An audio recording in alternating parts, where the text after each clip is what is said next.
Hi friends, நாம இன்னைக்கு fruit jam தான் செய்ய போறோம். மேங்கோ வச்சு எப்படி செய்யறதுன்னு பார்க்கலாம்.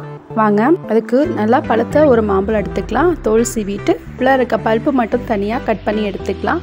தனியா எடுத்த பல்ப் எல்லாத்தையும் மிக்ஸில போட்டு நல்லா அரைச்சுக்கலாங்க. அரைச்ச அந்த மாம்பழத்தை ஒரு கடாய்க்கு மாத்திக்கலாம். மாத்திட்டு அந்த கடாயை அடுப்புல வச்சுக்கலாங்க. நல்லா சிம்லயே வச்சு அந்த பழம் எல்லாமே நல்லா கொஞ்சம் வேகட்டும். வெந்து ஒரு கொதி வரும். அந்த கொதி வந்த உடனே நாம அதுக்கு தேவையான அளவு சர்க்கரை போட்டுக்கலாம். இந்த ஒரு மாம்பழத்துக்கு அரை கப்பு சர்க்கரை போட்டிருக்கேங்க. அந்த அளவே கரெக்டாக இருந்துச்சு. மாம்பழத்தோட சுவையை பொறுத்து சர்க்கரையோட அளவை நம்ம கூட்டவோ குறைச்சோ போட்டுக்கலாங்க. இப்போ சிம்மிலே வச்சுக்கலாம்.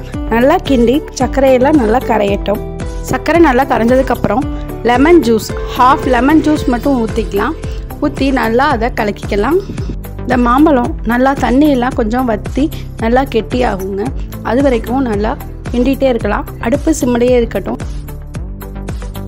இப்போ இந்த மாம்பழம் எல்லாமே நல்லா வெந்து சர்க்கரையோடு கலந்து ஜாம் பதத்துக்கு இருக்குது. இந்த ஜாம் கொஞ்சமாக எடுத்து தட்டில் போட்டு அந்த தட்டை லேசாக கவுத்தி பார்க்கலாம். தட்டில் இருந்து ஜாமு கீழே விழுகாமல் இருந்துச்சுன்னா நமக்கு ஜாம் ரெடி ஆகிடுச்சு. அடுப்பை நம்ம ஆஃப் பண்ணிடலாம். இப்போ நம்ம அந்த ஜாமை வேற ஒரு பாத்திரத்துக்கு மாற்றிக்கலாம். இந்த ஜாம் நமக்கு ப்ரெட்டு, இட்லி, தோசை, சப்பாத்தி எது கூட வச்சு சாப்பிட்டாலும் ரொம்ப சூப்பராக இருக்குங்க. இந்த சூப்பரான மேங்கோ ஜாம் உங்களுக்கு பிடிச்சிருந்துச்சுன்னா லைக் பண்ணுங்கள், கமெண்ட் பண்ணுங்கள், ஷேர் பண்ணுங்கள். நம்ம சேனலை சப்ஸ்கிரைபும் பண்ணிடுங்க. தேங்க்ஸ் ஃபார் வாட்சிங்.